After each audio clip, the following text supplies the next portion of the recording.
ഞാൻ സുനിൽകുമാർ പട്ടുവക്കാരൻ. ഇന്നത്തെ നമ്മുടെ ക്ലാസ് GST പാർട്ട് 50 ആണ്.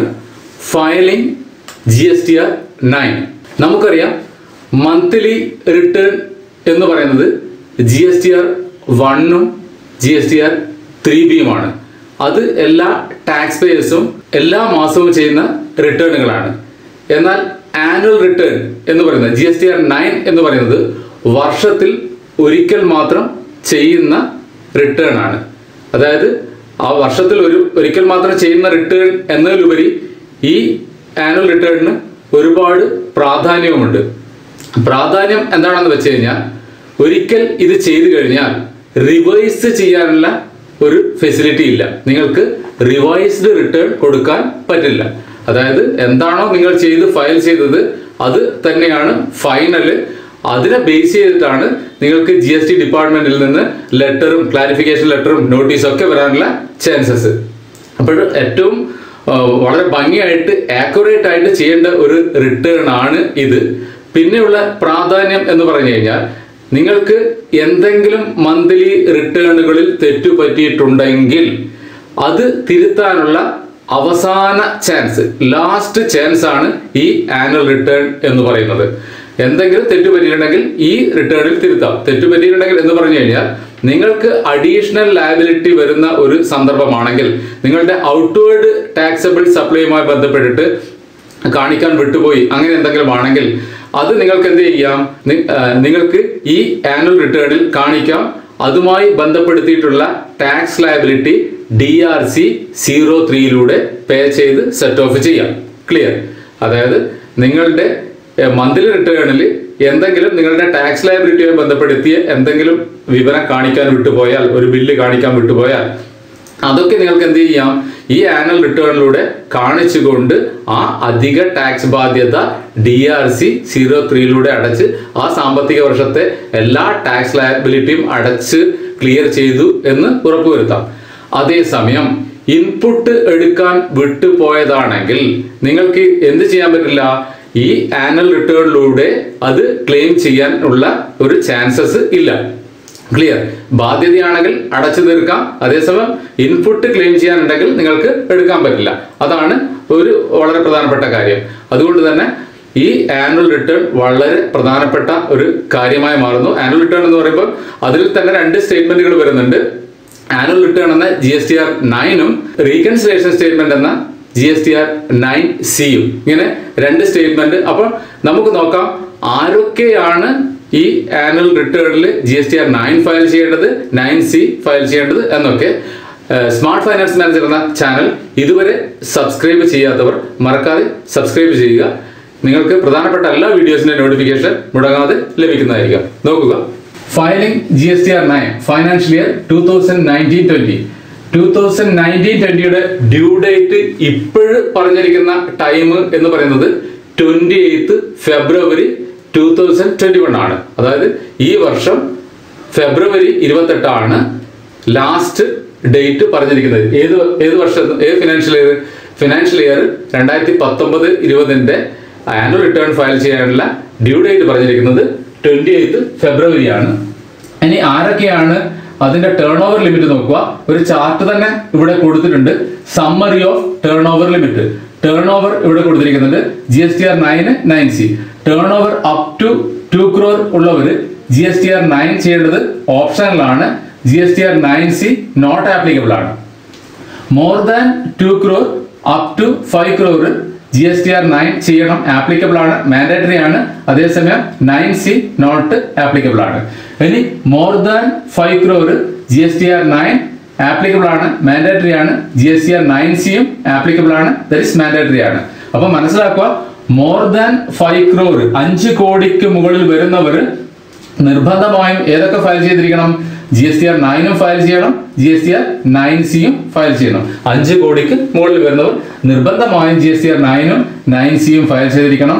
അതേസമയം more than 2 crore up to 5 crore 2 കോടി മുതൽ 5 കോടിയുള്ളവർക്ക് ഏത് മാത്രമേ ചെയ്യേണ്ടത്, മാൻഡേറ്ററി ആയിട്ട് ചെയ്യേണ്ടത് GSTR 9 മാത്രമാണ്. 9C അവരെ സംബന്ധിച്ചോളം ആപ്ലിക്കബിൾ അല്ല. എന്നാൽ അപ് ടു 2 crore ഉള്ളവർക്ക് GSTR 9 ഓപ്ഷണലാണെന്ന് പറയുന്നുണ്ട്. നമ്മൾ മുമ്പേ ഒരുപാട് തവണ ഡിസ്കസ് ചെയ്തതും പറഞ്ഞതുമാണ്. ഓപ്ഷണൽ എന്ന് പറയുന്നുണ്ടെങ്കിൽ പോലും നിങ്ങൾ എന്ത് ചെയ്യണം, ഫയൽ ചെയ്യണം എന്നാണ് എക്സ്പേർട്ടുകളുടെ ഒപ്പീനിയൻ. എന്റെയും പേഴ്സണൽ ഒപ്പീനിയൻ തന്നെയാണ്. നിങ്ങൾ നിർബന്ധമായും ഓപ്ഷണൽ എന്ന് പറഞ്ഞിട്ട് ചെയ്യാതിരിക്കരുത്. കാരണം എന്തെങ്കിലും മന്ത്ലി റിട്ടേണുകൾ നിർബന്ധമായി പറ്റിയിട്ടുണ്ടാവും. ഈ 2-3 വർഷം ഇപ്പോഴും ആൾക്കാർക്ക് ഈ പറയുന്ന നിമിഷം പോലും 9 അല്ലെങ്കിൽ GST-യുമായി ബന്ധപ്പെട്ട സംശയം തീരാണ്ട് നിരവധി മെയിലുകളും കോളുകളും, ഇതിന് തൊട്ട് മുമ്പ് തന്നെ ഒരു ഫോൺ കോളുകൾ അറ്റൻഡ് ചെയ്ത സമയമാണ്. അപ്പോൾ അത് നിങ്ങൾ എന്ത് ചെയ്യണം, മന്ത്ലി എന്തായാലും എന്തെങ്കിലും ചെറിയൊരു എററെങ്കിലും പറ്റിയിട്ടുണ്ടാവും. അത് ഒന്നുകൂടി ചെക്ക് ചെയ്തിട്ട് നിങ്ങൾ എടുത്തു വെച്ച ഡാറ്റാസ് മുഴുവൻ ആ ഡാറ്റാസ് വെച്ചുകൊണ്ട് ഒന്നുകൂടി ചെക്ക് ചെയ്ത് എറർ ഫ്രീ ആണെന്ന് വരുത്തി തീർത്തുകൊണ്ട് ഓരോ ടാബും ഓരോ ടേബിളും നിങ്ങൾ ക്ലിക്ക് ചെയ്ത് സേവ് ചെയ്തുകൊണ്ട് ഫൈനലായിട്ട് ഫയൽ ചെയ്യുന്നതായിരിക്കും ഉത്തമം. നിങ്ങൾ അങ്ങനെ ചെയ്യുന്നില്ല എങ്കിൽ, ഓപ്ഷണൽ ആണ് എന്ന് പറഞ്ഞിട്ട് ചെയ്യാതിരിക്കുന്നതാണെങ്കിൽ, ആ ഡ്യൂ ഡേറ്റ് ഏതാണോ നിങ്ങൾക്ക് തന്നിരിക്കുന്ന ഡ്യൂ ഡേറ്റ്, ആ ഡ്യൂ ഡേറ്റിന് ഓട്ടോ പോപ്പുലേറ്റഡ് ആയിട്ട് വന്ന ആ റിട്ടേൺ തന്നെ നിങ്ങൾ ഫയൽ ചെയ്തതായിട്ട് കണക്ക് കൂട്ടും GST ഡിപ്പാർട്ട്മെന്റ്. അപ്പോൾ അതിൻ്റെ അകത്ത് എന്തെങ്കിലും എറർ എങ്ങനെയാണ് ഓട്ടോ പോപ്പുലേറ്റഡ് ആയിട്ട് വരുന്നത്, നിങ്ങളുടെ മന്ത്ലി GSTR 1 നിന്നും 3Bയിൽ നിന്നുള്ള ഡാറ്റാസ് തന്നെയാണ് സമ്മറി ആയിട്ട് ഇതിലേക്ക് വരുന്നത്, ഓട്ടോ പോപ്പുലേറ്റഡ് GSTR 9 ആനുവൽ റിട്ടേണിൽ വരുന്നത്. അപ്പോൾ മന്ത്ലി റിട്ടേണിൽ എന്തെങ്കിലും തെറ്റ് പറ്റുന്നത് തീർച്ചയായും ഏതിലും ഉണ്ടാവും, ആ ഓട്ടോ പോപ്പുലേറ്റഡ് ആയിട്ട് 9 വന്ന ഫിഗറിലും തെറ്റുണ്ടാവും. അപ്പൊ അങ്ങനെയാണെങ്കിൽ ആ തെറ്റ് തിരുത്താനുള്ള ലാസ്റ്റ് ചാൻസ് ആണ് ഇത് ഈ ആനുവൽ റിട്ടേൺ GSTR 9 എന്ന് പറയുന്നത്. അപ്പൊ അതിലൂടെ നിങ്ങൾ തെറ്റ് തിരുത്തിയിട്ട് കറക്റ്റ് ചെയ്തിട്ട് വേണം പോകാൻ. ഓപ്ഷണൽ എന്ന് കരുതിയിട്ട് വെറുതെ വെക്കരുത്. 2017-18 അങ്ങനെ ഓപ്ഷണൽ എന്ന് പറഞ്ഞിട്ട് ഫയൽ ചെയ്യാതിരുന്നിട്ട് ആ എററിന് ലെറ്റർ കിട്ടിയവർ നിരവധിയാണ്. അപ്പോൾ പരമാവധി നിങ്ങൾ ശ്രദ്ധിക്കുക, ഓപ്ഷണൽ എന്ന് കരുതിയിട്ട് ചെയ്യാതിരിക്കരുത് എന്നാണ് എൻ്റെ അഭിപ്രായം. ഇനി നോക്കുക എങ്ങനെ ഓൺലൈനായി പ്രിപ്പയർ ചെയ്യാം. ഇനി ഈ GSTR 9 എങ്ങനെ ഓൺലൈനായി പ്രിപ്പയർ ചെയ്യാം എന്നാണ് ഇവിടെ നമ്മൾ എക്സ്പ്ലെയിൻ ചെയ്യുന്നത്. അതിനു മുമ്പേ പറയാം, ഒരു GSTR 9 എന്ന് പറയുന്ന ചെറിയ സ്ഥാപനത്തിന്റെയോ അല്ലെങ്കിൽ ഒരു ഇടത്തരം സ്ഥാപനത്തിന്റെയോ GSTR 9 ചെയ്യുക എന്ന് പറയുന്നത് ഒരു വലിയ കാര്യമൊന്നുമല്ല. നമ്മൾ മുമ്പ് പറഞ്ഞ പോലെ തന്നെ എന്താണ്, ബുക്സ് ഓഫ് അക്കൗണ്ട്സ് ആണ് ഇതിന്റെ ബേസ്. വളരെ ആക്യുറേറ്റ് ആയിട്ടാണ് നിങ്ങൾ ഓരോ മാസത്തെയും അക്കൗണ്ടിങ് ഡാറ്റ ചെയ്ത് തീർക്കുന്നത് എങ്കിൽ, നിങ്ങളുടെ ആ 12 മാസത്തെ ഡാറ്റയും കറക്റ്റ് ആണെങ്കിൽ, ആ ഡാറ്റ വെച്ച് ചെയ്ത GSTR 1 GSTR 3 എന്തായിരിക്കും, ആക്യുറേറ്റ് ആയിരിക്കും. അങ്ങനെ അതിൻ്റെ അകത്തിൽ നിന്ന് വന്ന ഡാറ്റ ആയിരിക്കും GSTR 9 കിടക്കുക. അത് നമ്മൾ എന്ത് ചെയ്യുന്നു, ഈ മന്ത്ലി റിട്ടേണുകൾ ഫയൽ ചെയ്യാൻ വേണ്ടി ഉണ്ടാക്കിയ വർക്കിംഗ് നോട്ടുകളുണ്ട്. അതായത് ഔട്ട്വേർഡ് ടാക്സബിൾ സപ്ലൈ റിലേറ്റഡ് ആയിട്ടുള്ള ഒരു നല്ല വർക്കിംഗ് നോട്ട് ഏതിനു വേണ്ടിയിട്ട് GSTR 1 ഉണ്ടാക്കിയത്. അതേസമയം 3B ചെയ്യുമ്പോൾ ആ 1 ഡാറ്റ തന്നെയാണ് 3Bയിലും വന്നിരിക്കുന്നത് എന്ന് ഉറപ്പുവരുത്തുന്നു. അതേപോലെ തന്നെ ITC ഇൻപുട്ടുമായി ബന്ധപ്പെട്ടിട്ടുള്ള കറക്റ്റ് ആയിട്ടുള്ള ഡാറ്റ, ഡോക്യുമെന്ററി പ്രൂഫ് ഒക്കെ എടുത്തു വെക്കുന്നു. അപ്പൊ അങ്ങനെയാണെങ്കിൽ അതും കറക്റ്റായി. അപ്പൊ ഒരു 1 മന്തിലെ ഔട്ട്വേർഡ് ടാക്സബിൾ സപ്ലൈയുമായി ബന്ധപ്പെട്ട ഔട്ട്പുട്ട് ടാക്സും ഇൻവേർഡ് ടാക്സബിൾ സപ്ലൈയും ഇൻപുട്ടും കറക്റ്റായി. അതിനുശേഷം നിങ്ങൾക്ക് അടക്കാനുണ്ടോ എന്നൊക്കെ അടച്ചു. അങ്ങനെ ഓരോ മാസം വളരെ പക്ക പെർഫെക്റ്റ് ആയിട്ടാണ് നിങ്ങൾ ചെയ്തിട്ടുള്ളതെങ്കിൽ, നിങ്ങൾക്ക് ഈ മന്ത്ലി റിട്ടേണുകളുടെ സമ്മറി തന്നെയാണ് ആനുവൽ റിട്ടേണിൽ വരിക. ആ ഡാറ്റാസ് വെച്ച് ഒരു ആനുവൽ ഡീറ്റെയിൽസ് ഉണ്ടാക്കാം. അതായത് 12 മാസത്തെ ഔട്ട്വേർഡ് ടാക്സബിൾ സപ്ലൈ എന്ത്, അതിൻ്റെ ഔട്ട്പുട്ട് ടാക്സ് എന്ത്, ഇൻവേർഡ് ടാക്സബിൾ സപ്ലൈ എന്ത്, ഇൻപുട്ട് ടാക്സ് എന്ത്. അപ്പോൾ ആ ടോട്ടലുകളൊക്കെ കിട്ടി. അങ്ങനെ ഡീറ്റെയിൽസ് എടുത്തു വെച്ചിട്ട് വേണം നിങ്ങൾ എന്ത് ചെയ്യാൻ, ആനുവൽ റിട്ടേൺ ഫയൽ ചെയ്യാൻ വേണ്ടിയിട്ട് ഇറങ്ങാൻ. അല്ലാതെ നിങ്ങൾ ആനുവൽ റിട്ടേൺ ഞാൻ ചെയ്യാൻ പോകുന്നു എന്ന് പറഞ്ഞ് GST സൈറ്റ് തുറന്ന് അതിൻ്റെ അകത്തുള്ള ഡാറ്റ ഒക്കെ നോക്കി, ഇവിടെ ഓൾറെഡി ഫിഗറൊക്കെ വന്നിട്ടുണ്ട്, അത് ഒന്ന് ക്ലിക്ക് കൊടുത്തു കഴിഞ്ഞാൽ സേവ് സക്സസ്ഫുൾ എന്ന് പറഞ്ഞിട്ട് കാണിച്ചു. അപ്പോൾ നിങ്ങൾ പറഞ്ഞു എല്ലാം കറക്റ്റാണ്. നമ്മൾ മുമ്പേ പറഞ്ഞിട്ടുണ്ട്, സക്സസ്ഫുൾ എന്ന് പറഞ്ഞിട്ട് കാണിക്കുന്നത് നിങ്ങൾ പോയ രീതി ശരിയാണ്, ആ സിസ്റ്റം ശരിയാണെന്നാണ്, നിങ്ങൾ കൊടുത്ത ഡാറ്റ കറക്റ്റാണ് എന്ന് അതിന് ഒരു അർത്ഥവുമില്ല. മാത്രമല്ല എറർ വരുമ്പം ബ്ലോക്ക് ചെയ്യാനുള്ള ഒരു സിസ്റ്റം ഒന്നും ഏതിനില്ല, GST സിസ്റ്റത്തിനില്ല. നിങ്ങൾക്ക് തെറ്റ് പറ്റി കഴിഞ്ഞാൽ അത് ഇൻഫോം ആക്കുന്ന ഒരു സിസ്റ്റം ഒന്നും GST സിസ്റ്റത്തിനില്ല. അപ്പോൾ അതുകൊണ്ട് തന്നെ നിങ്ങൾ തെറ്റ് ഫയൽ ചെയ്ത് കഴിഞ്ഞാലും അത് സ്വീകരിക്കും, ഫയലിംഗ് ആയിട്ട് പോകും. അതിനെ ബേസ് ചെയ്തിട്ട് എനിക്കറിയാം 17-18 തുടക്ക ആനുവൽ റിട്ടേൺ വന്നപ്പോൾ ഒരുപാട് ആൾക്കാർ പറഞ്ഞിട്ടുണ്ട് കുറച്ച് ഡാറ്റാസ് അവിടെ ഇവിടെയൊക്കെ കൊടുത്തിട്ട് അത് ക്ലിക്ക് അടിച്ച് കഴിഞ്ഞാൽ സക്സസ്ഫുൾ എന്ന് കാണിക്കുന്നുണ്ട്. വളരെ എളുപ്പമാണ് ഇത് ഫയൽ ചെയ്യാൻ വേണ്ടിയിട്ട്. അതേപോലെ തന്നെ ഓട്ടോ പോപ്പുലേറ്റ് ആയി വന്നതിന് ശേഷം ആൾ പറഞ്ഞു ഇത്രയും എളുപ്പം വേറൊന്നുമില്ല, അത് ലാസ്റ്റ് എടുത്തിട്ട് ഒന്ന് ക്ലിക്ക് ചെയ്താൽ മതി, എല്ലാം സേവ് കൊടുത്തിട്ട് ഒന്ന് ക്ലിക്ക് ചെയ്ത് കഴിഞ്ഞാൽ വളരെ പെട്ടെന്ന് ഫയൽ ചെയ്യാൻ പറ്റും.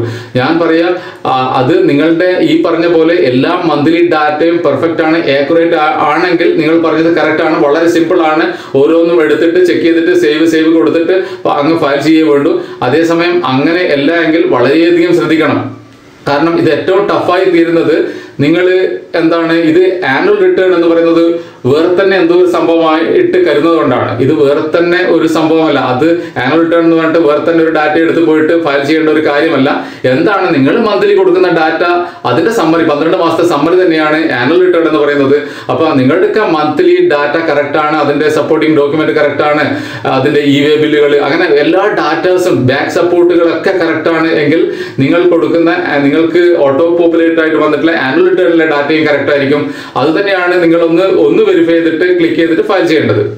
അപ്പോൾ അങ്ങനെ എന്ത് ചെയ്യണം, ഇത് ആനുവൽ റിട്ടേൺ ഫയൽ ചെയ്യുന്നതിന് മുമ്പേ ഇത് ചെയ്യേണ്ട ഡാറ്റാസ് ഫസ്റ്റ് എടുത്ത് വെക്കണം. അതാണ് ഫസ്റ്റ് സ്റ്റെപ്പ്. ഇനി ഡാറ്റാസ് എന്ന് പറഞ്ഞാൽ നിങ്ങൾക്ക് അറിയാം, നിങ്ങളുടെ ഈ സൈറ്റിൽ കയറി കഴിഞ്ഞാൽ നിങ്ങൾക്ക് സമ്മറി ഡ്രാഫ്റ്റ് ആയിട്ടുള്ള 3B കിട്ടും, സമ്മറി ഡ്രാഫ്റ്റ് ആയിട്ടുള്ള GSTR 1 കിട്ടും, ഓട്ടോ പോപ്പുലേറ്റ് ആയിട്ടുള്ള 9 കിട്ടും, ഇനി 8 ന്റെ ഒരു ടേബിൾ ഉണ്ടാവും. നിങ്ങൾക്ക് ഇതൊക്കെ അതായത് ആദ്യം ശ്രദ്ധിക്കേണ്ടത് ബുക്സ് ഓഫ് അക്കൗണ്ട്സ് പെർഫെക്റ്റ് ആണോ എന്നുള്ളതാണ്. ഇനി ആ ബുക്സ് ഓഫ് അക്കൗണ്ട്സിലെ ഡാറ്റാസും GSTR 1 നിങ്ങൾ കൊടുത്തിരിക്കുന്ന ഡാറ്റ കറക്റ്റ് ആണെന്ന് നോക്കുക. ഇനി ആ GSTR 1 ഡാറ്റാസും 3B അങ്ങനെ ഈ മൂന്നും books of accounts, GSTR 1, GSTR 3B data മൂന്നും മാച്ചിങ് ആണെന്ന് നോക്കുക. അങ്ങനെയാണെങ്കിൽ നിങ്ങളുടെ ഓട്ടോ പോപ്പുലേറ്റ് ആയിട്ട് വന്ന 9 ഡാറ്റാസ് ഓൾമോസ്റ്റ് കറക്റ്റ് ആയിരിക്കും. അപ്പൊ ഈ 3 ഡീറ്റെയിൽസും വെച്ചിട്ട് ഓട്ടോ പോപ്പുലേറ്റ് ഒന്നുകൂടി റീചെക്ക് ചെയ്യുക. അപ്പോൾ നിങ്ങൾക്ക് ആ കറക്റ്റ് ചെയ്യേണ്ട സ്ഥലത്ത് അതായത് എവിടെയെങ്കിലും കറക്ഷൻ ഉണ്ടെങ്കിൽ കറക്റ്റ് ചെയ്യണം. നിങ്ങൾക്കറിയാം അവിടെ എല്ലാ ടേബിളിന്റെ ഇതിനകത്ത് നിങ്ങൾ GST 9 ചെയ്യാൻ വേണ്ടി സൈറ്റിലേക്ക് കിടക്കുമ്പോൾ ഓരോ ടേബിളിന്റെയും മുകളിൽ കാണാം 20% മുകളിൽ പോയിട്ടുണ്ടെങ്കിൽ ആ ബോക്സ് റെഡിലേക്ക് കളർ മാറും. ഇനി കളർ മാറുന്നത് കൊണ്ട് നമ്മൾ തെറ്റുണ്ടെങ്കിൽ അത് തിരുത്താതിരിക്കുകയല്ല വേണ്ടത്. നിങ്ങൾക്കുള്ള ഒരു അലേർട്ട് ആണത്. ഇതാ 20% മുകളിൽ ഈ ഡാറ്റ നിങ്ങൾ എഡിറ്റ് ചെയ്തിട്ടുണ്ട് എന്നുള്ളത്. ഇനി ആ എഡിറ്റ് ചെയ്യപ്പെടേണ്ട ഫിഗർ ആണ് എങ്കിൽ നിങ്ങൾ അത് എഡിറ്റ് ചെയ്തിട്ട് തന്നെ കാണിക്കണം. നിങ്ങൾക്ക് കറക്റ്റ് ഫിഗർ തന്നെയാണ് അതിൻ്റെ അകത്ത് കാണിക്കേണ്ടത്. റെഡ് വരുന്നതുകൊണ്ട് നിങ്ങൾ കാണിക്കാതിരിക്കരുത്. നിങ്ങളുടെ കറക്റ്റ് ഫിഗർ തന്നെയാണ് ആ GSTR 9 എഡിറ്റ് ചെയ്തിട്ട് കാണിക്കേണ്ടത്. ഇനി ആ ഫിഗർ കറക്റ്റ് തന്നെയാണ് എങ്കിൽ എഡിറ്റ് ചെയ്യുന്ന പ്രശ്നമില്ല, ആ റെഡ് കളറിന്റെ പ്രശ്നങ്ങളും വരുന്നില്ല. അപ്പോൾ അത് ശ്രദ്ധിക്കുക. അപ്പോൾ നോക്കുക എങ്ങനെയാണ് ഇതിലേക്ക് സൈറ്റിലേക്ക് കടക്കുക എന്നുള്ളത്. ആദ്യം യൂസർ നെയിം പാസ്വേഡ് ഉപയോഗിച്ച് ഡാഷ്ബോർഡിലേക്ക് വരിക. അതിനുശേഷം ആനുവൽ റിട്ടേൺ എന്ന് കാണാം ഒരു സ്മോൾ ബോക്സ്, അവിടെ ക്ലിക്ക് ചെയ്യുക. അപ്പോഴും നിങ്ങൾക്ക് സെലക്ട് ഫൈനാൻഷ്യൽ ഇയർ സെർച്ച് എന്ന് പറഞ്ഞിട്ട് കാണാം. അവിടെ ഫൈനാൻഷ്യൽ ഇയർ കൊടുത്തുകൊണ്ട് സെർച്ചിൽ ക്ലിക്ക് ചെയ്യുക. Then you will get a page. എന്തൊക്കെയുണ്ട്? Annual return GSTR 9, reconciliation statement GSTR 9C എന്ന് പറഞ്ഞിട്ട്. നമുക്കറിയാം ചെറിയ സ്ഥാപനമാണെങ്കിൽ അതായത് അപ് ടു 2 crore ആണെങ്കിൽ അല്ലെങ്കിൽ അപ് ടു 5 crore വരെയുള്ളവർ GSTR 9 മാൻഡേറ്ററി ആയിട്ട് ചെയ്യണം. അപ്പോൾ 9C GSTR 9C വേണ്ടത് 5 crore മുകളിലുള്ളവർക്കാണ്. അപ്പോൾ അങ്ങോട്ടേക്ക് അതായത് GSTR 9 ചെയ്ത് കഴിഞ്ഞവർക്ക് മാത്രമേ 9C പ്രിപ്പയർ ചെയ്യാൻ വേണ്ടി പോകാൻ പറ്റൂ. അല്ലാതെ നമുക്ക് ഒന്ന് ചെയ്യാം GSTR 9C ഫസ്റ്റ് ചെയ്യാം എന്ന് പറഞ്ഞുകൊണ്ട് ഇവിടെ ക്ലിക്ക് ചെയ്തുകൊണ്ട് പോകാൻ കഴിയില്ല. ഫസ്റ്റ് 9 ചെയ്ത് തീർക്കണം. അതിനുശേഷം മാത്രമേ 9C ചെയ്യേണ്ടവർക്ക് 9C കടക്കാൻ പറ്റൂ. ഇനി അതിന് താഴെ പ്രിപ്പയർ ഓൺലൈൻ എന്ന് പറഞ്ഞ ഒരു ബോക്സ് കാണാം, അവിടെ ക്ലിക്ക് ചെയ്യുക. അപ്പോൾ then you will get a question, do you want to file a nil return എന്ന് പറഞ്ഞിട്ടൊരു ചോദ്യം വരാം. നിങ്ങൾ നിൽ റിട്ടേൺ ആണോ ചെയ്യേണ്ടത്? അവിടെ നോ എന്ന് കൊടുത്ത് നെക്സ്റ്റ് ക്ലിക്ക് ചെയ്ത് കഴിഞ്ഞാൽ നിങ്ങൾക്ക് ഒരു GSTന്റെ 18ഓളം ടൈലുകളുള്ള ബോക്സുകളുള്ള ഒരു വെബ് പേജിലേക്ക് ഒരു സൈറ്റിലേക്കാണ് എത്തുക. അവിടെ നിങ്ങൾക്ക് മുകളിൽ തന്നെ പ്രധാനപ്പെട്ട ചില ഡീറ്റെയിൽസ് കാണാം.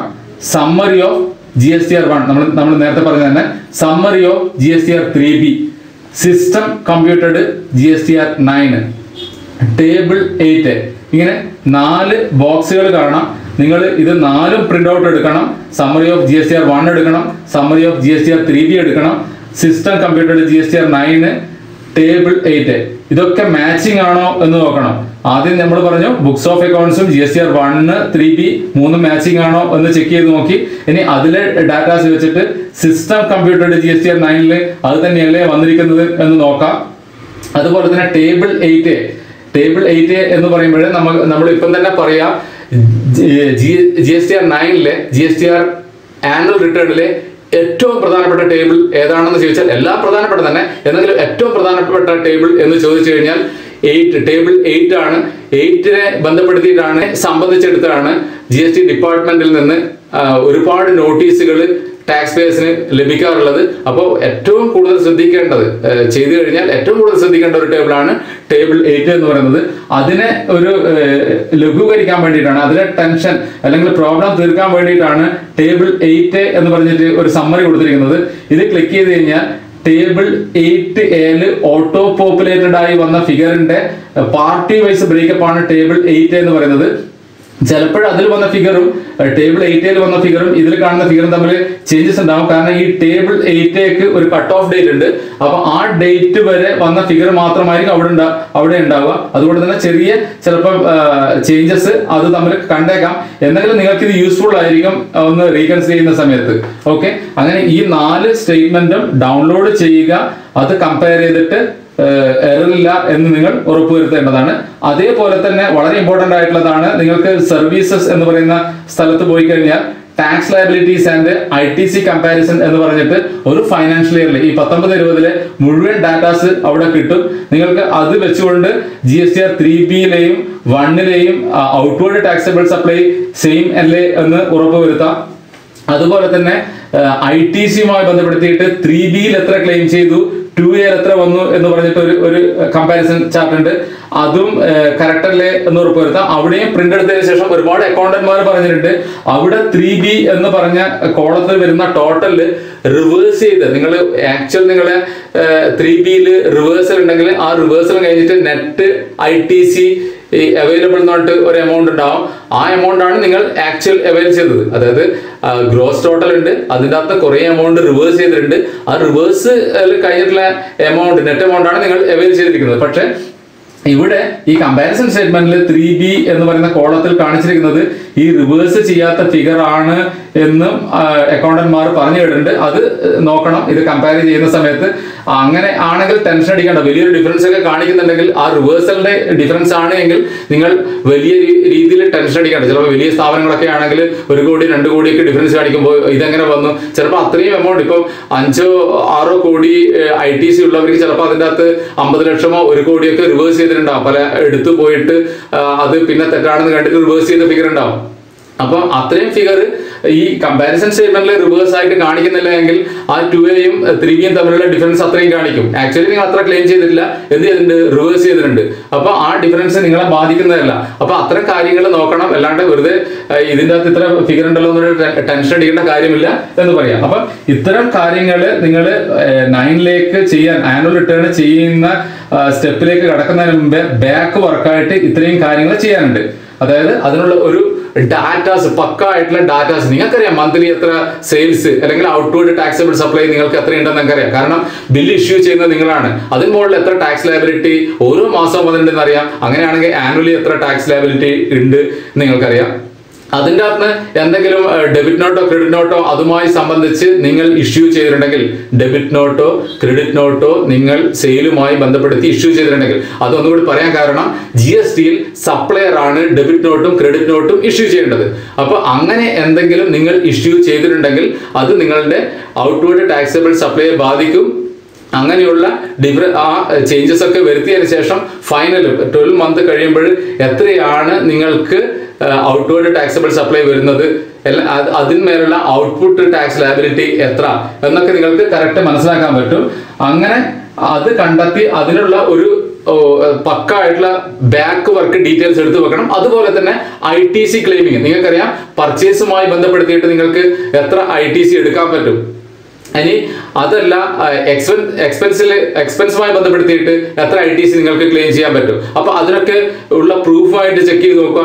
ഇനി ഇത് വല്ല ഇന്നെലിജിബിൾ അല്ലെങ്കിൽ ബ്ലോക്ക്ഡ് ITCയിൽ പെടുന്നതാണോ എന്ന് ചെക്ക് ചെയ്ത് നോക്കി അതൊക്കെ കുറക്കാനുള്ളതൊക്കെ കുറച്ചിട്ട് നിങ്ങൾക്ക് നെറ്റ് എലിജിബിൾ ITC എത്രയാണെന്ന് പക്ക ആയിട്ട് എടുത്തു വെച്ച് കഴിഞ്ഞാൽ നിങ്ങൾക്കറിയാം നിങ്ങളുടെ ഔട്ട്വേർഡ് ടാക്സബിൾ സപ്ലൈ എത്രയാണ്, ഔട്ട്പുട്ട് ടാക്സ് എത്രയാണ്, ഇനി ഇൻപുട്ട് ക്ലെയിം ചെയ്യാൻ എത്രയാണ് അവിടെ കിടക്കുന്നത്. അപ്പം നിങ്ങളുടെ കയ്യിൽ പക്ക പ്രൂഫായി വർക്കിംഗ് നോട്ടായി അതിനുശേഷം മാത്രമേ ഇവിടെ കിടക്കണ്ടു GSTR 9 ചെയ്യുന്ന സ്റ്റെപ്പിലേക്ക് കിടക്കണ്ടു. ഓക്കെ, നോക്കുക. അതിനുശേഷം ഇത്രയും ഡീറ്റെയിൽസ് നിങ്ങൾ എടുത്തു. ഇനി അതിനുശേഷം compare outward supply total and output tax liability entered in books of account GSTR 1 and GSTR 3B all are matching. നമ്മളിവിടെ പറഞ്ഞത് തന്നെ ഇവിടെ ബുക്സ് ഓഫ് അക്കൗണ്ട്സും 3Bയും 1ഉം എല്ലാം തമ്മിൽ മാച്ചിങ് അല്ലേ എന്ന് നോക്കാൻ വേണ്ടിയിട്ടാണ് പറയുന്നത്. അതുപോലെ തന്നെ ഇൻപുട്ടുമായി ബന്ധപ്പെടുത്തിയിട്ട് നിങ്ങൾ കൊടുത്ത ഡീറ്റെയിൽസ് ഒക്കെ മാച്ചിങ് അല്ലേ, ബുക്സ് ഓഫ് അക്കൗണ്ട്സും 3Bയിൽ ക്ലെയിം ചെയ്തതും ടേബിൾ 8 വന്നിരിക്കുന്ന ഡീറ്റെയിൽസ് ഒക്കെ ക്ലിയർ തന്നെയല്ലേ എന്ന് ഉറപ്പ് വരുത്തുക. അപ്പോൾ അങ്ങനെയാണെങ്കിൽ ആ പ്രധാനപ്പെട്ട ഒരു സ്റ്റേജ് കഴിഞ്ഞു എന്നർത്ഥം. അതായത് ആനുവൽ റിട്ടേണുമായി ഫയൽ ചെയ്യുന്നത് ബന്ധപ്പെടുത്തിയിട്ട് നിങ്ങൾ GST സൈറ്റിലെ 9 തുറന്നതിന് ശേഷമല്ല പ്രധാനപ്പെട്ട സ്റ്റെപ്പുകൾ വരുന്നത്, അതിനു മുന്നേ തന്നെയാണ്. അതിനുള്ള എല്ലാ ഡീറ്റെയിൽസും എടുത്തു വെക്കുക, വർക്കിംഗ് നോട്ട് എടുത്തു വെക്കുക എന്നുള്ളതാണ് ഇതിലെ പ്രധാന സ്റ്റെപ്പ് എന്ന് പറയുന്നത്. അത് കഴിഞ്ഞു കഴിഞ്ഞാൽ നമുക്ക് നോക്കാം എങ്ങനെയാണ് ഇത് ഓൺലൈനായി ഫയൽ ചെയ്യുന്നത് എന്ന്. നമുക്കറിയാം ഇതിൻ്റെ അകത്ത് GST സൈറ്റ് തുറന്നു കഴിഞ്ഞാൽ നമ്മൾ നേരത്തെ പറഞ്ഞു, അതായത് നിങ്ങൾ നിൽ റിട്ടേൺ ആണോ ഫയൽ ചെയ്യേണ്ടത്, അവിടെ നോ എന്ന് നെക്സ്റ്റ് ക്ലിക്ക് ചെയ്ത് കഴിഞ്ഞാൽ നമ്മൾ പറഞ്ഞ ഒരു വലിയ പേജിലേക്ക് ആണ് എത്തുക. അവിടെ നമുക്കറിയാം ഇത് വലിയൊരു സംഭവമായിട്ട് തോന്നുന്നത് ഇതിൽ 18 ടേബിളുകളുണ്ട്, 18 ടൈലുകളുണ്ട് ഫില്ല് ചെയ്യാൻ വേണ്ടിയിട്ട്. അതറിഞ്ഞുകൊണ്ട് തന്നെയാണ് പലപ്പോഴും ആദ്യത്തെ കാലഘട്ടത്തിൽ എല്ലാവരും വളരെ പേടിച്ചുകൊണ്ട് അത് ചെയ്യാതിരുന്നതും, അതായത് ചെറിയ ഫേമിന്റെ ആൾക്കാർ പോലും ചെയ്യാതിരുന്നത്, അല്ലെങ്കിൽ ഇടത്തരം ഫേമിന്റെ ആൾക്കാർ ചെയ്യാതിരുന്നത്. ഇനി അത് ചെയ്യാൻ തുടങ്ങുന്നവർ തന്നെ എന്താണ് എവിടെയാണ് ഫില്ല് ചെയ്യേണ്ടത് എന്നറിയാതെ എവിടെയൊക്കെ ഡീറ്റെയിൽസ് വാരി കൊടുത്തിട്ടൊക്കെ അപ്പൊ പക്ക എന്താ ചെയ്യുക, അത് വളരെ വ്യക്തമായ രീതിയിൽ ഓരോ ടൈലുകളും ടേബിളുകളും എന്താണ് നിങ്ങളോട് റിക്വയർ ചെയ്യുന്നത്, നിങ്ങളോട് ആവശ്യപ്പെടുന്നത് എന്ന് മനസ്സിലാക്കുക. അതിനുള്ള ഉത്തരം മാത്രം കൊടുക്കുക. ഓരോ ബിസിനസ്സിനും റിക്വയർ ചെയ്യുന്ന ഡീറ്റെയിൽസ് മാത്രമേ അവിടെ ഫില്ല് ചെയ്യേണ്ടതുള്ളൂ. അല്ലാതെ അവിടെ പല ചോദ്യങ്ങളുണ്ട്, അതുമായി ബന്ധപ്പെടുത്തി നിങ്ങൾക്ക് ആവശ്യമില്ലാത്ത ടൈലുകൾ പോയി നിങ്ങളൊന്നും ഫില്ല് ചെയ്യേണ്ട ആവശ്യമില്ല. നിങ്ങളുടെ ബിസിനസ് എന്താണോ അത് മനസ്സിലാക്കുക. അതുമായി ബന്ധപ്പെടുത്തിയിട്ട് മന്ത്ലി റിട്ടേൺ എന്താണോ കൊടുത്തിരിക്കുന്നത് അതേ ഡീറ്റെയിൽസ് തന്നെയാണ് ആനുവൽ റിട്ടേണിൽ വരുന്നത്. അതൊന്ന് വെരിഫൈ ചെയ്യുക. അപ്പൊ ആ വന്ന കോളത്തിൽ തന്നെയാണോ വന്നിരിക്കുന്നത് ഒന്നുകൂടി ഈ 9 വെരിഫൈ ചെയ്യുക എന്നാണ് പറയുന്നത്. നോക്കുക, 18 ടേബിളുകൾ. അപ്പൊ ആ 18 ടേബിളുകളിൽ നോക്കുക, ആദ്യത്തെ 3 ടേബിൾ എന്ന് പറയുന്നത് ബേസിക് ഡീറ്റെയിൽസുമായി ബന്ധപ്പെടുത്തിയിട്ടാണ്. ആദ്യത്തെ 3 ടേബിൾ എന്ന് പറയുന്നത് ബേസിക് ഡീറ്റെയിൽസുമായി ബന്ധപ്പെടുത്തിയിട്ടാണ്. ഏത് ഫൈനാൻഷ്യൽ ഇയറിലെ ആനുവൽ റിട്ടേൺ ആണ് നിങ്ങൾ ചെയ്യാൻ പോകുന്നത് ഒന്ന്. ഇനി നിങ്ങളുടെ GSTN നമ്പർ എത്ര, ഇനി നിങ്ങളുടെ ബിസിനസ് സ്ഥാപനത്തിന്റെ പേരെന്ത്, ആ 3 ഡീറ്റെയിൽസ് ആണ് ആദ്യത്തെ 3 ടേബിളുകളിൽ വരുന്നത്. ഓക്കെ, അങ്ങനെയാണെങ്കിൽ 18 എത്രയായി? 15 ആയി. ഇനി 4 തൊട്ടിട്ട് 18 വരെയുള്ള ടേബിളുകൾ എന്താണ് ആവശ്യപ്പെടുന്നത്, എന്താണ് ചോദിക്കുന്നത് എന്ന് നോക്കാം. 4ാമത്തെ ടേബിൾ എന്ന് പറയുന്നത് നിങ്ങളുടെ ടാക്സബിൾ ഔട്ട്വേർഡ് സപ്ലൈയെ കുറിച്ചാണ് ചോദിക്കുന്നത്. 4ാമത്തെ ടേബിൾ എന്ന് പറയുന്നത് നിങ്ങളുടെ ടാക്സബിൾ ഔട്ട്വേർഡ് സപ്ലൈയെ കുറിച്ചാണ് ചോദിക്കുന്നത്. നിങ്ങൾക്ക് ടാക്സബിൾ അല്ലാത്ത ഔട്ട്വേർഡ് സപ്ലൈയും ഉണ്ടാവാം, അതായത് നോൺ GST, എക്സംപ്റ്റഡ്, നിൽ റേറ്റഡ്, ആ രീതിയിലുള്ള ഔട്ട്വേർഡ് സപ്ലൈ ഉണ്ടാവാം. അത് 4ാമത്തെ ടേബിളിലല്ല കൊടുക്കേണ്ടത്, അത് 5ാമത്തെ ടേബിളിലാണ് കൊടുക്കേണ്ടത്. അപ്പൊ 4ാമത്തെ ടേബിളിൽ ടാക്സബിൾ ഔട്ട്വേർഡ് 4ഉം 5ഉം ഔട്ട്വേർഡ് സപ്ലൈയെ കുറിച്ചാണ്. 4ഉം 5ഉം ഔട്ട്വേർഡ് സപ്ലൈയെ കുറിച്ചാണ്. 4ാമത്തെ ടേബിളിൽ ടാക്സബിൾ ഔട്ട്വേർഡ് സപ്ലൈയും അതിന് നിങ്ങൾ ഇഷ്യൂ ചെയ്ത ക്രെഡിറ്റ് നോട്ടും ഡെബിറ്റ് നോട്ടിന്റെ ഡീറ്റെയിൽസ് ആണ് കാണിക്കേണ്ടത്. 4ാമത്തേൽ ടാക്സബിൾ ഔട്ട്വേർഡ് സപ്ലൈ, അതിന്റെ ക്രെഡിറ്റ് നോട്ടും ഡെബിറ്റ് നോട്ടും, അതിന് വേണ്ടിയിട്ട് നിങ്ങൾ ഇഷ്യൂ ചെയ്ത ക്രെഡിറ്റ് നോട്ടും ഡെബിറ്റ് നോട്ടും ഡീറ്റെയിൽസ് ആണ് കൊടുക്കേണ്ടത്. 5th നോൺ ടാക്സബിൾ സപ്ലൈ ആണ് കാണിക്കേണ്ടത്. നമ്മൾ നേരത്തെ പറഞ്ഞ പോലെ നിൽ rated, exempted, 0 rated, non GST ആ തുടങ്ങിയ ഡീറ്റെയിൽസിന്റെ സപ്ലൈ ഉണ്ടെങ്കിൽ അതാണ് കാണിക്കേണ്ടത്. ഇനി അതുമായി ബന്ധപ്പെടുത്തിയിട്ട് ക്രെഡിറ്റ് നോട്ടോ ഡെബിറ്റ് നോട്ടോ ഇഷ്യൂ ചെയ്തിട്ടുണ്ടെങ്കിൽ ആ ഡീറ്റെയിൽസ് ആണ് 5th വേണ്ടത്. ക്ലിയർ? അപ്പൊ 4ഉം 5ഉം ടേബിള് നിങ്ങൾക്ക് സംശയമില്ല. 4ൽ ഔട്ട്വേർഡ് ടാക്സബിൾ സപ്ലൈ, നിങ്ങളുടെ നോർമൽ സപ്ലൈയും അതിന്റെ ക്രെഡിറ്റ് നോട്ട് ഡെബിറ്റ് നോട്ടും ആണ് കാണിക്കേണ്ടത്. അതിന് ഫിഫ്തിൽ നോൺ ടാക്സബിൾ സപ്ലൈ ആണ് കാണിക്കേണ്ടത്. അതുമായി ബന്ധപ്പെടുത്തിയിട്ട് ക്രെഡിറ്റ് നോട്ടും ഡെബിറ്റ് നോട്ടും ഇഷ്യൂ ചെയ്തിട്ടുണ്ടെങ്കിൽ അതാണ് കാണിക്കേണ്ടത്. ഇനി സിക്സ്തിൽ ITC ക്ലെയിംഡ് അതുമായിട്ട് ബന്ധപ്പെടുത്തിയിട്ടുള്ള ഡീറ്റെയിൽസ് ആണ്. നിങ്ങൾക്ക് എത്ര ITC ആണ്, അതായത് 6th A എന്ന് പറയുന്നത് നിങ്ങൾക്ക് നോൺ എഡിറ്റബിൾ കോളം ആണ്. അത് 3Bയിൽ നിങ്ങൾ എത്രയാണോ എമൗണ്ട് ക്ലെയിം ചെയ്തിരിക്കുന്നത് ആ ഡീറ്റെയിൽസ് തന്നെയാണ് അവിടെ വരിക 6th Aയിൽ. 6th Bയിൽ അതിന്റെ ബ്രേക്കപ്പ് ചോദിക്കുന്നുണ്ട്. ITC capital goods, ITC services, ഇങ്ങനെ 3 ബ്രേക്കപ്പ് ഉണ്ട്. ITC capital goods, ITC services, ഇങ്ങനെ 3 ബ്രേക്കപ്പ് ചോദിക്കുന്നുണ്ട്. അപ്പോൾ ഇപ്പോഴത്തെ ഇതിൽ മുമ്പ് 2017-18 ആനുവൽ റിട്ടേണിൽ ആ ബ്രേക്കപ്പ് ഒക്കെ ആൾക്കാർ കൊടുക്കാൻ ശ്രമിച്ചിട്ട് ഒരുപാട് ടെൻഷൻ അടിച്ചതാണ്. ഇപ്പോഴത് സിംപ്ലിഫൈ ചെയ്യാൻ വേണ്ടിയിട്ട് അവിടെ പറഞ്ഞിട്ടുണ്ട്. എന്താണ്, 6th ഇൻപുട്ട് എന്ന് പറയുന്ന ടോട്ടലിന് മാത്രം ആ ഡീറ്റെയിൽ കൊടുത്താൽ മതി. നിങ്ങൾ 6th Aയിൽ എന്താണോ ഓട്ടോ പോപ്പുലേറ്റഡ് ആയിട്ട് വന്നിട്ടുള്ളത് അതിന്റെ ബ്രേക്കപ്പ് ആണ് താഴെ 3 ആയിട്ട് കൊടുക്കാൻ പറയുന്നത്. ഇപ്പോഴും പറയുന്നത് അങ്ങനെ ബ്രേക്കപ്പിന്റെ ആവശ്യമില്ല, എല്ലാ ടോട്ടലും ഇൻപുട്ട് എന്ന് പറയുന്ന കോളത്തിൽ തന്നെ കൊടുത്താൽ മതി. അപ്പോൾ ആ 6th ആ ഡീറ്റെയിൽസ് കാണിക്കുക. ഇനി അതിന് താഴെ എന്തെങ്കിലും RCMന്റെ ഡീറ്റെയിൽസ് ഉണ്ടെങ്കിൽ അതും നിങ്ങൾക്ക് കാണിക്കാം. അത്തരം ഡീറ്റെയിൽസ് ആണ് 6th ടേബിളിൽ വരിക. അതായത് ITC നിങ്ങൾ 3Bയിൽ ക്ലെയിം ചെയ്തതുമായി ബന്ധപ്പെട്ടുള്ള ഡീറ്റെയിൽസ് 6th Aയിൽ ഓട്ടോ പോപ്പുലേറ്റഡ് ആയിട്ട് വരും. ഓക്കെ, ഇനി 7th ഈ ITC റിവേഴ്സൽ എന്തെങ്കിലും ഉണ്ടോ? ഏതെങ്കിലും തരത്തിൽ നിങ്ങൾ ITC റിവേഴ്സൽ നടത്തിയിട്ടുണ്ടോ? അപ്പോൾ ഏതൊക്കെ റിവേഴ്സൽ വരാം? 180 ഡേയ്സിനുള്ളിൽ പേയ്മെന്റ് നടത്തിയിട്ടില്ല എങ്കിൽ അത് റിവേഴ്സ് ചെയ്തിട്ടുണ്ടെങ്കിൽ അത് കാണിക്കാനുള്ള ഒരു കോളം ഉണ്ട്. അതുപോലെ തന്നെ ബിസിനസ് എക്സ്പെൻസും പേഴ്സണൽ എക്സ്പെൻസും അങ്ങനെയുള്ള തരത്തിൽ പേഴ്സണൽ എക്സ്പെൻസ് ക്ലെയിം ചെയ്ത് പോയിട്ടുണ്ടെങ്കിൽ അത് റിവേഴ്സൽ ചെയ്തിട്ടുണ്ടെങ്കിൽ അത് കാണിക്കാനുള്ള കോളം ഉണ്ട്. ഇനി അങ്ങനെയല്ല, ITC ഓൺ ക്യാപിറ്റൽ ഗുഡ്സിന്റെ മുകളിൽ നിങ്ങൾക്കറിയാം അത് എക്സംപ്റ്റഡും എക്സംപ്റ്റഡ് അല്ലാത്തതും ഉണ്ടെങ്കിൽ ആ ക്യാപിറ്റൽ ഗുഡ്സിന് എക്സംപ്റ്റഡ് പോർഷൻ ഉണ്ടെങ്കിൽ അത് എടുക്കാൻ പാടില്ല, അത് റിവേഴ്സ് ചെയ്യണം.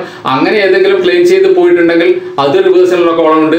അതേപോലെ തന്നെ ഇന്നെലിജിബിൾ ITC ബ്ലോക്കഡ് ക്രെഡിറ്റ് എന്ന് പറയും. നമ്മൾ അതിനെക്കുറിച്ച് ഡീറ്റെയിൽ ആയിട്ട് മുമ്പ് പല ക്ലാസ്സുകളിലും പറഞ്ഞിട്ടുള്ളതാണ്. നിങ്ങൾക്കറിയാം GST റൂൾ പ്രകാരം ഒരുപാട് ഇൻപുട്ടുകൾ ക്ലെയിം ചെയ്യാൻ പാടില്ല എന്ന് പറഞ്ഞിട്ട് ബ്ലോക്ക് ചെയ്തിട്ടുണ്ട്. സപ്പോസ് മോട്ടോർ വെഹിക്കിളിന്റെ ITC, ഫുഡുമായി റിലേറ്റഡ് ആയിട്ടുള്ള ITC, അങ്ങനെ ഒരുപാട് ലിസ്റ്റുകൾ പറയുന്നുണ്ട്. ആ ITC ഒന്നും ക്ലെയിം ചെയ്യാൻ പാടില്ല. അതിനെ ബ്ലോക്കഡ് ക്രെഡിറ്റ് അല്ലെങ്കിൽ ഇന്നെലിജിബിൾ ക്രെഡിറ്റ് എന്ന് പറയുന്നുണ്ട്. ആ ക്രെഡിറ്റുകൾ എടുക്കാൻ പാടില്ല. അങ്ങനെ അത് റിവേഴ്സ് ചെയ്തിട്ടുണ്ടെങ്കിൽ അത് കാണിക്കാനുള്ള ഒരു കോളം ഉണ്ട്. അങ്ങനെ 7th ടേബിൾ എന്ന് പറയുന്നത് നിങ്ങൾ ഏതെങ്കിലും രീതിയിൽ ITC റിവേഴ്സ് ചെയ്തിട്ടുണ്ടെങ്കിൽ ആ ഡീറ്റെയിൽസ് ആണ് കാണിക്കേണ്ടത്. എത്രാമത്തെ ടേബിളിൽ? 7th ടേബിളിൽ. അപ്പോൾ 6th ഏതാണ്? ITC ക്ലെയിം ചെയ്ത് 3Bയിൽ ക്ലെയിം ചെയ്തതുമായി ബന്ധപ്പെട്ടുള്ള ഡീറ്റെയിൽസ് ആണ്. അത് 6th A എന്ന് പറയുന്നത് നോൺ എഡിറ്റബിൾ ആണ്. അതേപോലെ തന്നെ 7th ITC റിവേഴ്സലുമായി ബന്ധപ്പെട്ടിട്ടാണ്. ഇനി 8th എന്താണ്? 8th A എന്ന് പറയുന്നത് നിങ്ങളുടെ 2Aയിൽ വരുന്ന ITC ഓട്ടോ പോപ്പുലേറ്റഡ് ആയിട്ട് വന്നതാണ്. ഇതും നോൺ എഡിറ്റബിൾ കോളാണ്. ഏത്? 8th A എന്ന് പറയുന്നത് നോൺ എഡിറ്റബിൾ ആണ്. നിങ്ങളുടെ 2Aയിൽ എത്രയാണോ എമൗണ്ട് ഓപ്പോസിറ്റ് പാർട്ടി അതായത് സപ്ലയർ ഒക്കെ ഫയൽ ചെയ്തിട്ട് വന്നിട്ടുള്ളത് ആ എമൗണ്ട് ഓട്ടോ പോപ്പുലേറ്റഡ് ആയിട്ട് അവിടെ വന്നിട്ടുണ്ടാവും 8th Aയിൽ. 8th B എന്ന് പറയുന്നത് 6th and Hലെ എമൗണ്ടിന്റെ ടോട്ടൽ ഓട്ടോ പോപ്പുലേറ്റഡ് ആയിട്ട് വന്നതാണ്. അപ്പോൾ നിങ്ങൾ എത്ര ക്ലെയിം ചെയ്തിരിക്കുന്നു, അതായത് 2A പ്രകാരം 8th ടേബിളിൽ ഫസ്റ്റ് പറയുന്നത് 2A പ്രകാരം നിങ്ങൾക്ക് ഇത്ര എമൗണ്ട് എടുക്കാം. നിങ്ങൾ 3Bയിൽ ഇത്ര എടുത്തിട്ടുണ്ട്. D എന്ന് പറയുന്ന കോളത്തിൽ ഡിഫറൻസ് എന്ന് പറഞ്ഞിട്ട് കാണിക്കും. അപ്പം നിങ്ങൾ ആ 2Aയിൽ പറഞ്ഞിരിക്കുന്നതിനേക്കാൾ കൂടുതൽ എടുത്തിട്ടുണ്ടെങ്കിൽ അത് അവിടെ നെഗറ്റീവ് ആണ്, കൂടുതലായിട്ട് എടുത്തിട്ടുണ്ട് എന്ന് പറയും. അവിടെയാണ് നിങ്ങൾക്ക് GST ഡിപ്പാർട്ട്മെന്റിൽ നിന്ന് ലെറ്റർ വരാറ്. അപ്പം അവിടെ വളരെ വളരെ ക്ലിയർ ആയിട്ട് ശ്രദ്ധിക്കുക എന്തുകൊണ്ടാണ് അവിടെ അങ്ങനെ എക്സസ് കാണിക്കുന്നത്. ഇനി കുറച്ച് ബില്ലുകൾ നിങ്ങൾ അതായത് 36 സബ് റൂൾ 4 പ്രകാരം നിങ്ങൾ കൂട്ടിയെടുത്തതാണ് ആ ഡിഫറൻസിന് കാരണമെങ്കിൽ പ്രശ്നമില്ല. കാരണം നിങ്ങൾക്ക് 2Aയിൽ വന്നത് പ്ലസ് നിങ്ങൾക്ക് അത്ര കൂട്ടിയെടുക്കാം. റൂള് 36 സബ് റൂൾ 4 നമുക്കറിയാം.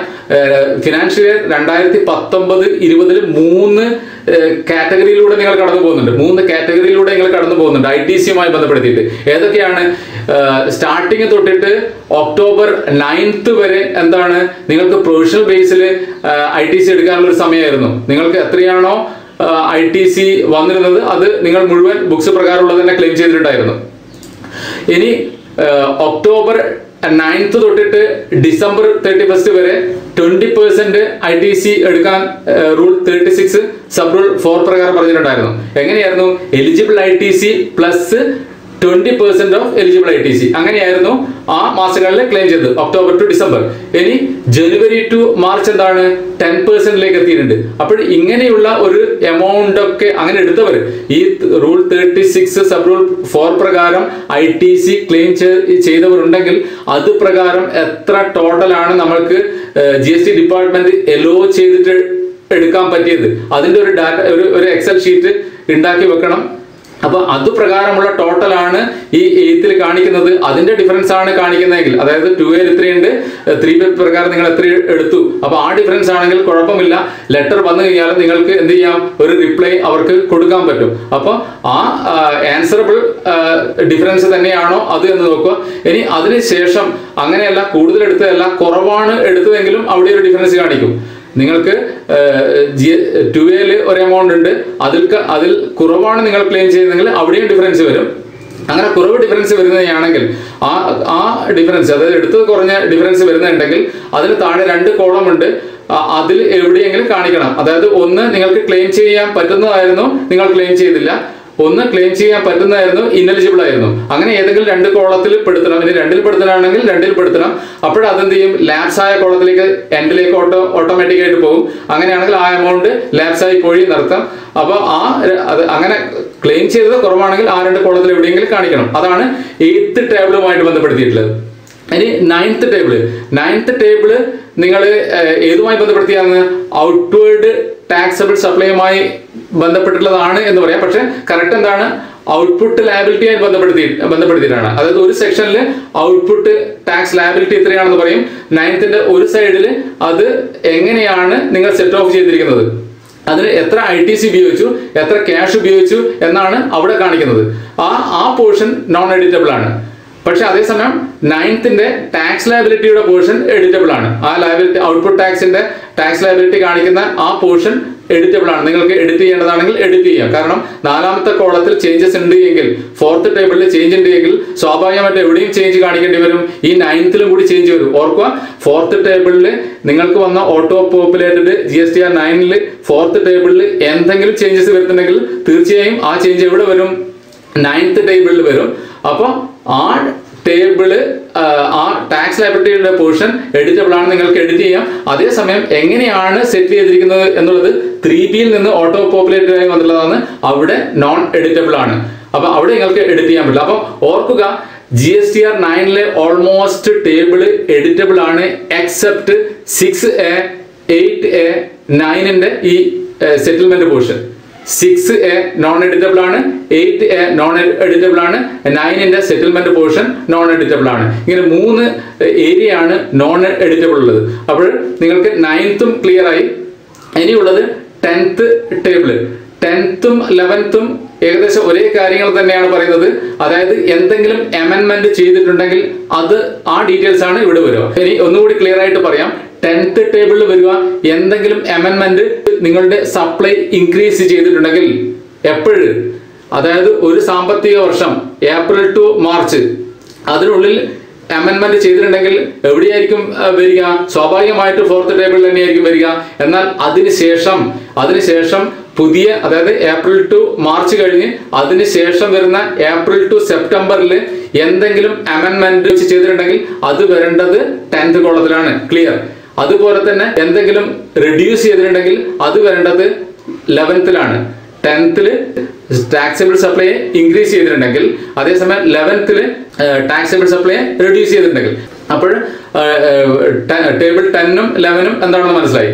ഇനി 12th and 13, ഇനി അതേ ഏപ്രിൽ ടു സെപ്റ്റംബറിൽ ITC റിവേഴ്സ് ചെയ്തിട്ടുണ്ടെങ്കിൽ, അതായത് ഒരു സാമ്പത്തിക വർഷം കഴിഞ്ഞിട്ട് അതിനുശേഷമുള്ള ഏപ്രിൽ ടു സെപ്റ്റംബറിൽ ITC റിവേഴ്സ് ചെയ്തിട്ടുണ്ടെങ്കിൽ എവിടെ കാണിക്കണം? 12th കാണിക്കണം. അതേസമയം ITC അവൈൽ ചെയ്തിട്ടുണ്ടെങ്കിൽ എവിടെ കാണിക്കണം? 13th കാണിക്കണം. അതായത് ഈ ഒരു സാമ്പത്തിക വർഷം ഏപ്രിൽ ടു 13 അവൈൽ ചെയ്യേണ്ട എന്തെങ്കിലും ഉണ്ടെങ്കിൽ അത് 13 കാണിക്കേണ്ടത്. അത് പുതിയ കൊല്ലമാണ്, അതായത് ഏപ്രിൽ ടു സെപ്റ്റംബറിലാണ് ക്ലെയിം ചെയ്യുന്നതെങ്കിൽ അത് എവിടെ കാണിക്കണം? 13 കാണിക്കണം, റിവേഴ്സ് ചെയ്തിട്ടുണ്ടെങ്കിൽ അത് 12 കാണിക്കണം. ഇത് ഏത് തന്നെയാണ് 8th സെയിം കോളം തന്നെ ചോദിക്കുന്നുണ്ട്. അതായത് 8th A B C എന്ന് പറയുന്ന കോളത്തിൽ, ആ ഡിഫറൻസിന് തൊട്ട് മുന്നേ ഉള്ള C എന്ന് പറയുന്ന കോളത്തിൽ ഈ 12 13 ഉള്ള അത് സെയിം തന്നെയാണ് രണ്ടും കാണിക്കേണ്ടത്. അതായത് 8th C എന്ന് പറയുന്ന കോളവും 12 13 സെയിം ആണ് എന്നർത്ഥം. Okay, clear. അപ്പോൾ നമ്മൾ എടുത്ത വരെ എത്തി, 13 കോളം വരെ എത്തി. ഇനി 14th ടേബിളിൽ എന്താണ് വരിക? 14th ടേബിൾ റിലവന്റ് ആവുന്നത് നിങ്ങൾക്ക് 10th ടേബിളും 11th ടേബിളിലും എന്തെങ്കിലും ഡാറ്റ നിങ്ങൾ കാണിച്ചിട്ടുണ്ടെങ്കിൽ മാത്രമാണ്. ക്ലിയർ. 14th ടേബിൾ റിലവന്റ് ആവുന്നത് നിങ്ങൾക്ക് 10th ടേബിളിൽ എന്തെങ്കിലും ഡാറ്റ അല്ലെങ്കിൽ 11th ടേബിളിൽ, അത് ഏതാണത്? അമെൻമെന്റിലൂടെ പുതിയ വർഷം ഏപ്രിൽ ടു സെപ്റ്റംബറിൽ എന്തെങ്കിലും ഡാറ്റാസ് ഉണ്ടെങ്കിൽ, അവിടെ എമൗണ്ട് വരുന്നുണ്ടെങ്കിൽ 10th ടേബിളിലും 11th ടേബിളിലും എമൗണ്ട് വരുന്നുണ്ടെങ്കിൽ മാത്രമേ ഏത് റിലവന്റ് ആവുന്നുള്ളൂ? ടേബിൾ 14th റിലവന്റ് ആവുന്നുള്ളൂ. അങ്ങനെ അല്ല എങ്കിൽ എവിടെ ഡാറ്റ ഉണ്ടാവില്ല? 14th ടേബിൾ നിങ്ങളെ സംബന്ധിച്ചിടത്തോളം ആപ്ലിക്കബിൾ അല്ല. ക്ലിയർ. ഇനി 15th ടേബിൾ ഓപ്ഷനിലാണ്, 16th ടേബിൾ ഓപ്ഷനിലാണ്, 17th ടേബിൾ ഓപ്ഷനിലാണ്, 18th ടേബിൾ ഓപ്ഷനിലാണ്. നിങ്ങൾ അവിടെയൊന്നും ഡാറ്റ കാണിക്കണമെന്നില്ല. ആ സാധ്യത കൂടി നിങ്ങൾക്ക്, ആ ഒരു ഹെൽപ്പ് കൂടി നിങ്ങൾക്ക്, GST ഡിപ്പാർട്ട്മെന്റ് ഹെൽപ്പ് കൂടി നിങ്ങൾക്ക് പ്രയോജനപ്പെടുത്താം. 15th 15ാമത്തെ ടേബിൾ, 16ാമത്തെ ടേബിൾ, 17ാമത്തെ ടേബിൾ, 18ാമത്തെ ടേബിൾ, ഈ 4 ടേബിളുകളും ഫില്ല് ചെയ്യണമെന്നില്ല. ഇനി അവിടെ 19th എന്ന് പറഞ്ഞിട്ട് ഒരു മങ്ങിയ ടേബിൾ കാണാം, ലേറ്റ് ഫീയുമായി ബന്ധപ്പെടുത്തിയിട്ടുള്ളതാണ്. ലേറ്റ് ഫീ ഉണ്ടെങ്കിൽ മാത്രമേ ആ ടേബിൾ ആക്റ്റീവായിട്ട് കാണൂ. അങ്ങനെയാണെങ്കിൽ മാത്രമേ അവിടെ അത് ഓട്ടോമാറ്റിക്കായിട്ട് വന്നിട്ടുണ്ടാവും. അവിടെ ഉണ്ടെങ്കിൽ മാത്രമേ ആ ടേബിൾ ആക്റ്റീവായിട്ട് കാണൂ. ഇനി ഇല്ല എങ്കിൽ അത് മങ്ങിയ പോലെ തന്നെ, അത് ആക്റ്റീവ് അല്ലാത്ത രീതിയിലാണ് കാണുക. ഇനി അതിനുശേഷം നിങ്ങൾക്ക് എന്ത് ചെയ്യാം? ഒരു ബോക്സ് കാണാം, കമ്പ്യൂട്ട് ലയബിലിറ്റീസ് എന്ന് പറഞ്ഞിട്ട് ഒരു ബോക്സ് കാണാം, അവിടെ ക്ലിക്ക് ചെയ്യാം. അതിനുശേഷം പ്രൊസീഡ് ടു ഫയൽ എന്ന് പറഞ്ഞിട്ടൊരു ബോക്സ് കാണാം, അവിടെ ക്ലിക്ക് ചെയ്യാം. എവിടെ? Proceed to file. അതിനുശേഷം അതിന് താഴെ ഡിക്ലറേഷൻ ബോക്സ് പറഞ്ഞിട്ട് നമ്മൾ ടിക്ക് അടിച്ചിട്ട് അവിടെ പറയും ഈ കൊടുത്ത ഡാറ്റാസ് ഒക്കെ ക്ലിയർ ആണ്, എല്ലാ കാര്യങ്ങളും സത്യസന്ധമാണ് എന്ന് പറയുന്ന ഒരു ഡിക്ലറേഷൻ ബോക്സ് ഉണ്ട്, അവിടെ ക്ലിക്ക് ചെയ്യാം. അതിനുശേഷം എന്താണ്? നമ്മുടെ ഓതറൈസ്ഡ് സിഗ്നേറ്ററി ആരാണോ അവരെ സെലക്ട് ചെയ്യണം. അതിനുശേഷം നിങ്ങൾക്ക് പ്രിവ്യൂ നോക്കാം. ഈ എല്ലാ ചെയ്തു വെച്ച കാര്യങ്ങളും ഒന്നുകൂടി എന്ത് ചെയ്യാം? പ്രിവ്യൂ എടുത്തുകൊണ്ട് നിങ്ങൾക്ക് ചെക്ക് ചെയ്യാം. അതിനുശേഷം ഫയൽ GST എന്ന് പറയുന്ന ബോക്സ് ഉണ്ട്, ഫയൽ GSTR 9 എന്ന് പറയുന്ന ചെറിയൊരു കള്ളിയുണ്ട്, അവിടെ ക്ലിക്ക് ചെയ്തുകൊണ്ട് നിങ്ങളുടെ ഡിജിറ്റൽ സിഗ്നേച്ചറോ ഇലക്ട്രോണിക് വെരിഫിക്കേഷൻ കോഡോ ഉപയോഗിച്ചുകൊണ്ട് GSTR 9 ഫയൽ ചെയ്യാം. ഇത്രയും കാര്യങ്ങളേ ഉള്ളൂ. ഒരു ചെറിയ സ്ഥാപനത്തിനോ ഇടത്തരം സ്ഥാപനത്തിനോ ഇത്തരം കാര്യങ്ങൾ മനസ്സിലാക്കിക്കൊണ്ട്, ടേബിളുകളുടെ കാര്യങ്ങൾ മനസ്സിലാക്കിക്കൊണ്ട് വളരെ സിമ്പിൾ ആയിട്ട് ഫയൽ ചെയ്യാം. കാരണം അതിനു മുമ്പേ എല്ലാ ഡാറ്റാസും എടുത്തു വെക്കണം എന്നർത്ഥം. അതേസമയം ഒരു വലിയ സ്ഥാപനമാണ്, നിങ്ങളുടെ മന്ത്ലി കാര്യങ്ങളൊന്നും കറക്റ്റ് ചെയ്തിട്ടില്ല, നിങ്ങൾക്ക് ഒരു കോൺഫിഡൻസ് തോന്നുന്നില്ല എങ്കിൽ ഇത് തീർച്ചയായും നിങ്ങൾ ഒരു എക്സ്പേർട്ട് ആയിട്ടുള്ള GST ടാക്സ് പ്രാക്ടീഷണറെ കണ്ട് അവരോട് ഈ കാര്യങ്ങളൊക്കെ ധരിപ്പിച്ചിട്ട് ചെയ്യുന്നതായിരിക്കാം ഏറ്റവും നല്ലത്. അല്ലെങ്കിൽ ഒരു ചാർട്ടേഡ് അക്കൗണ്ടിനെ കണ്ട് ഈ കാര്യങ്ങളൊക്കെ ധരിപ്പിച്ച് ചെയ്യുന്നതായിരിക്കാം നല്ലത്. അല്ലാതെ ഒരു കോൺഫിഡൻസ് ഇല്ലാത്തവർ പോയിട്ട് എവിടെയെങ്കിലും ഒരു ഡാറ്റാസ് ഇട്ടുകൊണ്ട് ചെയ്തുകൊണ്ട് മുന്നോട്ട് പോകുകയാണെങ്കിൽ ആ പ്രസന്റ് ടൈം മാത്രം നിങ്ങൾക്ക് ഒരു സമാധാനം ഉണ്ടാവും. അതിനുശേഷം സമാധാനമില്ലാത്ത ദിവസങ്ങളായിരിക്കും നിങ്ങളെ കാത്തിരിക്കുന്നത്. കാരണം എന്തെല്ലാം കാര്യങ്ങളെ കുറിച്ചാണ് നിങ്ങൾക്ക് വിവരങ്ങൾ ആരായാൻ വേണ്ടിയിട്ട് GST ഡിപ്പാർട്ട്മെന്റ് നോട്ടീസ് അയക്കുക എന്നറിയില്ല. പിന്നെ എത്ര ടൈം ഇത് റീകൺസിൽ ചെയ്തിട്ട് കണ്ടെത്താം. കാരണം ആ സമയം കടന്നു പോയി കഴിഞ്ഞാൽ ചിലപ്പോൾ നിങ്ങൾ ലെറ്റർ വന്നതിന് ശേഷം ഒരു പ്രാക്ടീഷണറിയോ CAO പോയി കണ്ടു കഴിഞ്ഞാൽ അവർ ഹെൽപ്പ് ചെയ്യണമെന്നില്ല. കാരണം ഇതിന്റെ പ്രധാനപ്പെട്ട സമയം കടന്നു പോയിരിക്കുന്നു. അപ്പോൾ ഇതിനെ റീകൺസിൽ ചെയ്തെടുക്കുക എന്ന് പറയുന്നത് ഒരുപാട് ടൈം കൺസ്യൂമിംഗ് ആണ്. എത്ര സമയം എടുക്കുന്നതെന്ന് പറയാൻ കഴിയില്ല. നമുക്ക് ഓരോ പർട്ടിക്കുലർ ജോബിന് നമുക്ക് ഇത്ര സമയം എന്ന് പറയാൻ പറ്റും. എന്നാൽ ഇങ്ങനെ ഡാറ്റാസ് ഒക്കെ മിക്സിംഗ് ആയി ഒന്നും തിരുവാട് കിട്ടാത്തൊരു അക്കൗണ്ട്സ് ആണ് നിങ്ങൾ ആനുവൽ റിട്ടേൺ നിങ്ങൾ സ്വന്തം ചെയ്തുകൊണ്ട് മുന്നോട്ട് പോയിട്ട് ഉള്ളതെങ്കിൽ പിന്നെ ആർക്കും ചിലപ്പോൾ നിങ്ങളെ ഹെൽപ്പ് ചെയ്യാൻ പറ്റില്ല. അപ്പോൾ വരുന്ന പ്രശ്നങ്ങളൊക്കെ നിങ്ങൾ തന്നെ നേരിടേണ്ടി വരും. ഇത് ആനുവൽ റിട്ടേൺ വളരെ എന്താ പറയുക, ഒരുപാട് കോംപ്ലിക്കേറ്റഡ് ആയിട്ടുള്ള ഒരു വർഷമായിരുന്നു 17ഉം 18ഉം. അതിനി എന്തെങ്കിലും ഒരു സ്കീം തന്ന് അതിലെ പ്രശ്നങ്ങളൊക്കെ ഒഴിവാക്കൂ എന്ന് പറയാൻ കഴിയില്ല. അതിന് ശേഷം വരുന്ന 3ാമത്തെ ഇയർ ആണ് ഈ 19, 20 എന്ന് പറയുന്നത്. അപ്പോൾ ഒരുപാട് കോളങ്ങളൊക്കെ ഓപ്ഷനുകളൊക്കെ ആക്കിയിട്ട് GST ഡിപ്പാർട്ട്മെന്റിൽ നിന്ന് ഒരുപാട് സപ്പോർട്ടുകൾ വന്നിട്ടുണ്ട്. ഈ സപ്പോർട്ടുകളൊക്കെ പ്രയോജനപ്പെടുത്തി ഓരോ കോളം പ്രോബ്ലങ്ങളും വളരെ തറവായിട്ട് മനസ്സിലാക്കാൻ ശ്രമിക്കുക. എന്തെങ്കിലും സംശയങ്ങൾ ഉണ്ടെങ്കിൽ അറിയുന്നവരോടൊക്കെ ചോദിച്ചിട്ട് കാര്യങ്ങൾ ക്ലാരിഫൈ ചെയ്തുകൊണ്ട് മാത്രം ചെയ്യാൻ ശ്രമിക്കുക. അപ്പോൾ ഇനി കുറച്ച് ദിവസങ്ങൾ മാത്രമേ ഉള്ളൂ ഈ 19-20 ആനുവൽ റിട്ടേൺ ചെയ്യാൻ വേണ്ടിയിട്ടും. അപ്പോൾ എല്ലാവരും വളരെ കാര്യങ്ങൾ പഠിച്ചുകൊണ്ട് ചെയ്യുമെന്ന് വിശ്വസിക്കുന്നു. നിങ്ങൾക്ക് വളരെ പെർഫെക്റ്റ് ആയിട്ട് കാര്യങ്ങളൊക്കെ ചെയ്യാൻ പറ്റുന്നത്. ഈ പുതുവർഷം ഒരുപാട് ടെൻഷൻ ഉണ്ടെങ്കിലും GST ഒരുപാട് ബുദ്ധിമുട്ടുള്ള റൂളുകളൊക്കെ വന്നിട്ടുണ്ടെങ്കിലും ഈ സാമ്പത്തിക വർഷം കൊറോണയുടെ ആ കാര്യങ്ങളൊക്കെ മാറിയിട്ട് നല്ല ഒരു സാമ്പത്തിക വർഷം ഉണ്ടാകട്ടെ എന്നും പ്രാർത്ഥിച്ചുകൊണ്ട് നിർത്തുന്നു. താങ്ക്സ്.